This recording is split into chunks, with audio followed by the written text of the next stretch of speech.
Hi friends, it's me Anjali from Team Formulator is here with a new lecture of biology. Last classes में आपने biology के कुछ अलग modules देखे थे. आज हम जो मॉड्यूल स्टार्ट करेंगे वो एक नया मॉड्यूल है जिसका कि नंबर है मॉड्यूल नंबर 3 और जो टॉपिक है वो जेनेटिक पर्पसेस है. ठीक है, तो जेनेटिक पर्पसेस पहले तो आप इस चैप्टर का जो बेसिक क्रक्स है, मतलब जो बेसिक इसका चैप्टर का नाम है उसको समझने की कोशिश कीजिए. जेनेटिक्स. ठीक है, तो जेनेटिक्स है क्या?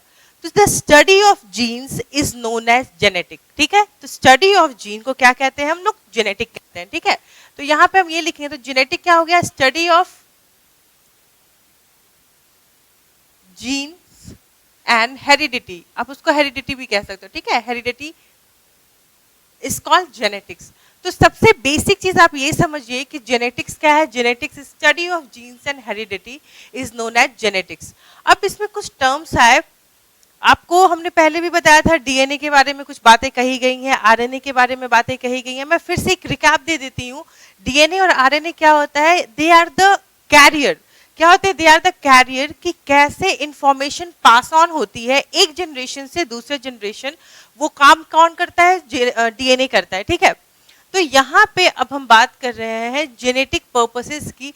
तो बहुत पहले की बात है, एक साइंटिस्ट हुआ करते थे जिनका नाम था मेंडल. क्या था जिनका नाम था? मेंडल. इनका नाम तो आप सबने सुना होगा, लेकिन मैं इनके बारे में बता देती हूँ.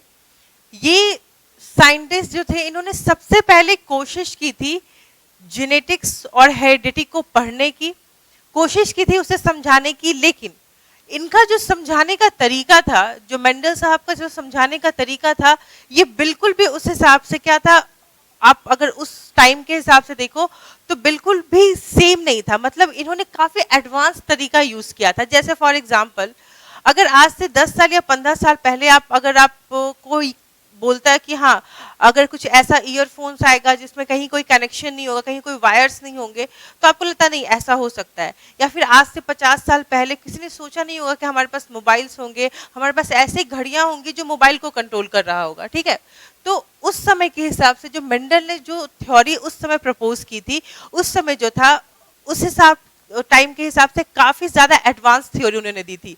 लेकिन उनकी थ्योरी जो है, उनके मरने के लगभग 50-60 साल के बाद उनकी थ्योरी को लोगों ने समझा, लोगों ने की समझ बढ़ी कि हाँ, जेनेटिक्स को ऐसे डील किया जा सकता है. क्योंकि उन्होंने जेनेटिक्स में ना बिल्कुल मैथमेटिकल इक्वेशंस की तरह उसको जेनेटिक्स को डील किया था. ठीक है, तो यहाँ तक तो बात हो गई मेंडल की. मेंडल ने कितने लॉज दिए? 3 लॉज दिए. कितने लॉज दिए? 3 लॉज.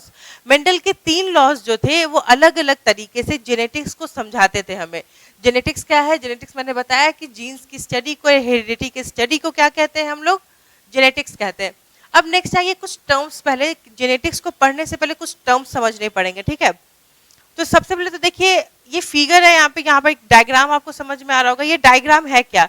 ये जीन और क्रोमोसोम. क्या? जीन और क्रोमोसोम का डायग्राम है. यहाँ पे आपको टी और टी दिख रहा है. T capital T, small T. Capital A small A, capital B, C और स्मॉल सी, स्मॉल डी और स्मॉल डी.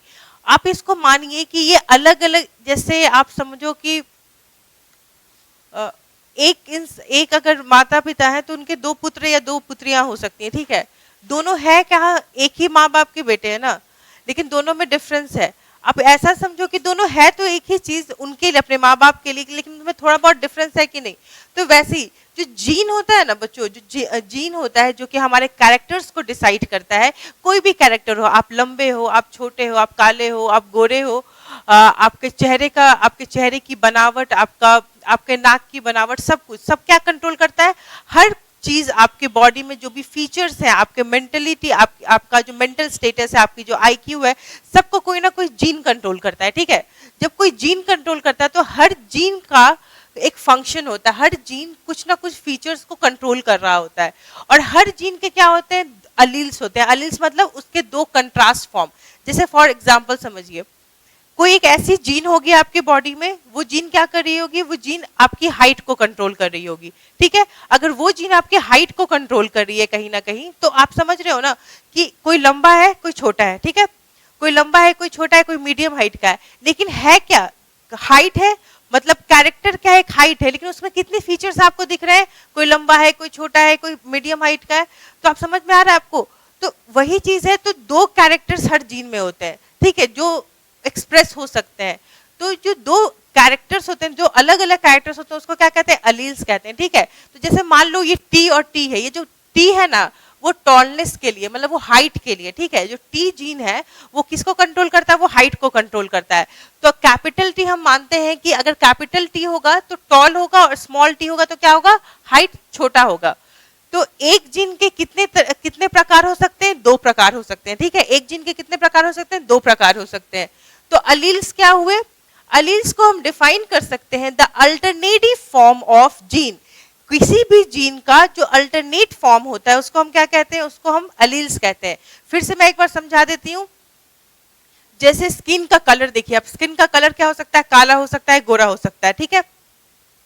तो ये एक जीन है, कोई एक ही जीन आपके बॉडी में होगा जो इस कलर को कंट्रोल कर रहा होगा। लेकिन वो कलर को कंट्रोल तो कर रहा है, लेकिन उसमें कलर में कितने कैरेक्टर है, दो कैरेक्टर है, या तो काला या तो गोरा। वैसे ही अगर हाइट है तो हाइट में कितने कैरेक्टर आपको दिख रहे हैं, या तो लंबा या तो छोटा, ठीक है।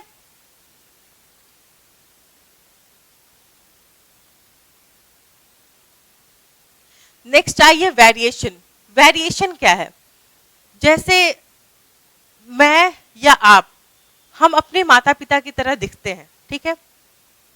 हमारे पेरेंट्स, हम अपने माता पिता की तरह या हम अपने ग्रैंड पेरेंट्स की तरह दिखते हैं।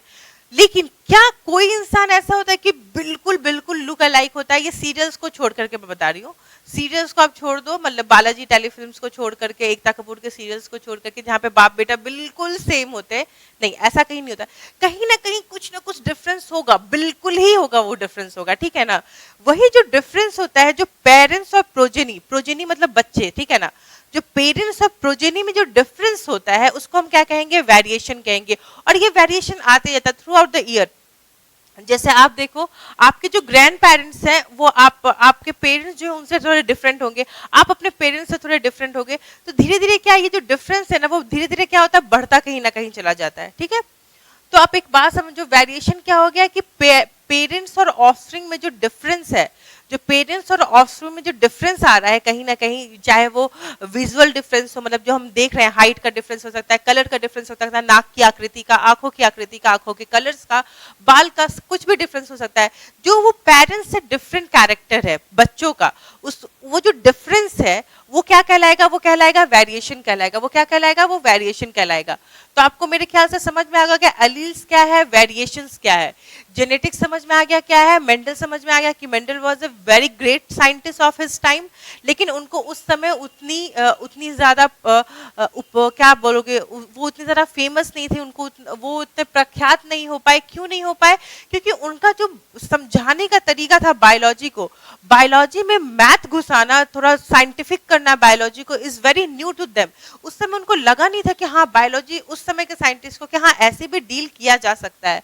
तो जो मेंडल साहब थे उन्होंने काफी जो उनका जो तरीका था वो काफी साइंटिफिक था, इसलिए उनको उतनी उपलब्धि उस समय, उनका जो मतलब उतना सक्सेस नहीं मिल पाया उनको, ठीक है।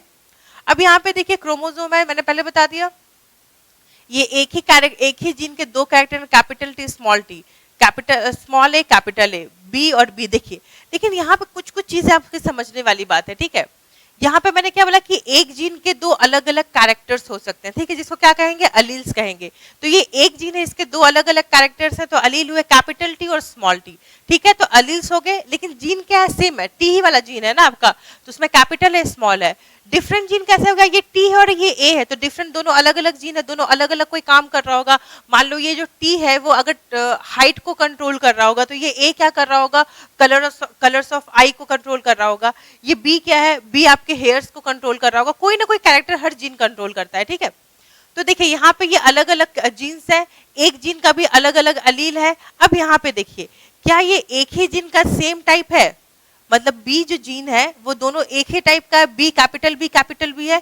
तो इस टाइप के को हम क्या बोलेंगे, जब कैपिटल कोई भी जीन के फॉर्म में लिखा हो, कोई भी जीन कैपिटल के फॉर्म में लिखा हुआ हो, तो उसको क्या कहते हैं, पहले तो कहते हैं सेम अगर रहेगा तो ये कैपिटल भी कैपिटल है, अगर सेम है तो उसको हम क्या कहेंगे, होमोजाइगस। होमो मतलब क्या होता है, सेम, जैसे आपने केमिस्ट्री में पढ़ा होगा होमो एंड हेट्रो। होमोजीनियस मिक्सचर मतलब जहाँ पे सेम टाइप के कंपोनेंट मिले हुए हैं, और हेट्रोजीनियस मतलब जहाँ पे अलग अलग कंपोनेंट्स मिले हुए हैं।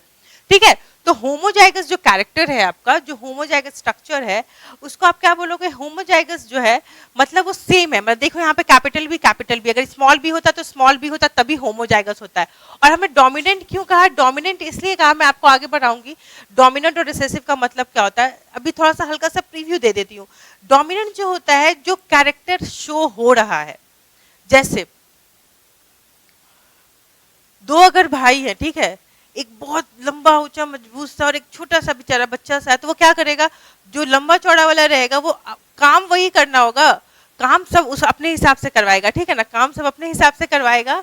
उसमें क्या होता है? डोमिनेंट कौन है? वो मोटा बड़ा तगड़ा वाला जो भाई होता है ना, वो डोमिनेंट होता है। उसी हिसाब से जो जीन्स होते हैं ना, वो भी क्या होते हैं? वो भी वही डोमिनेंट होते हैं। मतलब वो भी जो एक्सप्रेस हो रहा है, जैसे मान लो मेरी हाइट है, अगर मैं लंबी हूं या फिर मैं छोटी हूं, ठीक है, तो अगर मेरे अंदर लंबाई वाली जीन होगी, अगर वो डोमिनेंट होगी तो मैं लंबी ही होंगी, ठीक है। तो डोमिनेंट जीन कौन सी होती है? जो डोमिनेंट होती है, जो एक्सप्रेस होती है जाके, ठीक है ना, जिसको कोई दबा ही नहीं सकता, इसलिए उसका नाम क्या है? डोमिनेंट नाम है।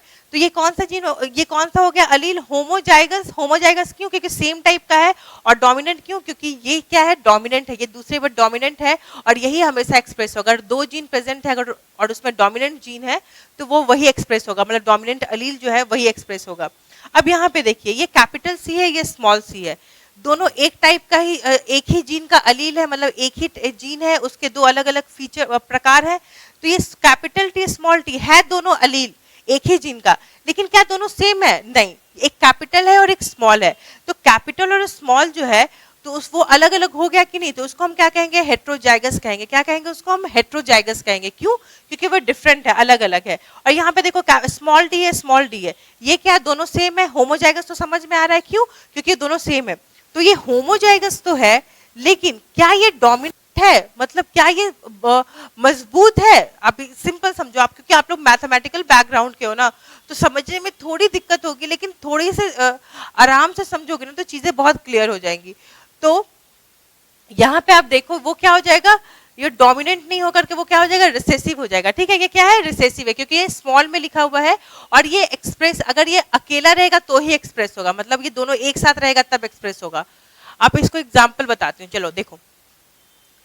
अगर एक बहुत लंबा चौड़ा सा लड़का और उसके साथ एक छोटा सा पतला दुबला सा लड़का, ठीक है, नॉर्मल सा एकदम से, तो क्या होगा? वो जो लंबा चौड़ा वाला लड़का, वो हमेशा क्या करेगा? डोमिनेंट रहेगा। वो जो बोलेगा वो बच्चा डर के ही बोलेगा, नहीं नहीं ठीक है आप कर लो। अगर दो मोटे से लड़के रहेंगे तो वो तो हमेशा अपने हिसाब से काम करेंगे। लेकिन अगर एक मोटा और एक पतला रहेगा तो काम किसके हिसाब से होगा? मोटे वाले के हिसाब से होगा, डर करके ही मान लो सही, क्योंकि वो डोमिनेंट है।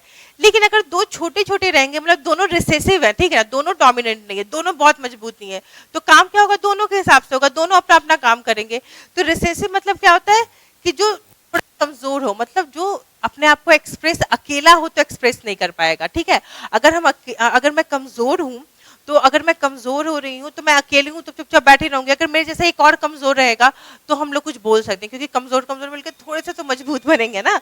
तो होमोजाइगस रिसेसिव मतलब, होमोजाइगस मतलब दोनों सेम टाइप का, रिसेसिव मतलब जो अपने आप को तभी एक्सप्रेस कर पाए जब दोनों एक साथ हो, ठीक है। तो both alleles of a gene at a locus similar और रिसेसिव अगर होंगे तो उसको क्या कहेंगे? होमोजाइगस रिसेसिव एलील कहेंगे। तो यहाँ तक आपकी बात हो गई बेसिक, जो जेनेटिक का बेसिक होता है। जेनेटिक्स क्या होता है, एलील्स क्या होते हैं, वेरिएशंस क्या होता है, पेरेंट्स क्या होते हैं, प्रोजेनी क्या होता है। प्रोजेनी देख लो, प्रोजेनी जो चिल्ड्रन होते हैं ना, जैसे आप अपने माँ बाप के क्या हो गए? प्रोजेनी हो गए। तो जो साइंटिफिक टर्म है उसको हम प्रोजेनी उसमें यूज करते हैं, ठीक है। आपको आई होप कि ये सब चीजें समझ में आ रही होगी। अब जो आपका इसका नेक्स्ट पार्ट है, नेक्स्ट पार्ट में हम देखेंगे कि मेंडल ने क्या क्या लॉ दिए, मेंडल के लॉस क्या क्या थे, मेंडल ने क्या बताया वेरिएशन के बारे में, मेंडल ने जेनेटिक्स के बारे में क्या बताया, उसके बारे में हम नेक्स्ट क्लास में पढ़ते हैं, ठीक है। अभी इस क्लास के हिसाब से आप देखो आपकी क्या क्या चीजें इस क्लास के होने के बाद, अगर आपसे कोई क्वेश्चंस पूछे तो आपका क्या क्या क्लियर होना चाहिए। आपको जेनेटिक्स के बारे में पता होना चाहिए कि जेनेटिक क्या है, आपको अलील्स के बारे में पता होना चाहिए कि अलील्स क्या है, होमोजाइगस क्या होता है, हेट्रोजाइगस क्या होता है, डोमिनेंट अलील्स क्या होता है, रिसेसिव अलील क्या होता है। देखिए कोई भी आप चैप्टर पढ़ो, कोई भी आप टॉपिक पढ़ो, तो at the end of topic there are some basic question that are needed to be answered, ठीक है। तो कुछ बेसिक क्वेश्चन ऐसे होते हैं जिसका आपको आंसर आना चाहिए, बिल्कुल ही आना चाहिए। अगर आपको वो आंसर नहीं आ रहा, अगर आपको वो चीजें समझ में नहीं आ रही हैं, तो आपका वो टॉपिक देखना बिल्कुल ही बेकार चला जाता है, ठीक है। तो आप इस टॉपिक को अच्छे से पढ़ो, एक बार नहीं 2 बार पढ़ो, क्योंकि आप लोग मैथ के स्टूडेंट हो, तो बेसिकली जो ये जो सब्जेक्ट है आपके लिए बहुत नया है, तो प्रॉब्लम होगी, नो डाउट प्रॉब्लम होगी, but we are here to solve it. And आप देखो कि कहीं पे भी प्रॉब्लम आती है, please post it on the app, post it on the comment section. हम लोग उसको कोशिश करेंगे कि आंसर करने की। ये जो यहाँ पे ये जो क्लास है ये यहीं पे एंड होती है। नेक्स्ट क्लास में मैं मेंडल के नियम और जो मेंडल के सिद्धांत है या मेंडल्स लॉ है उसको डिस्कस करूंगी। तब तक के लिए take care, please study hard and like and subscribe the course and download the formulator app. Thank you.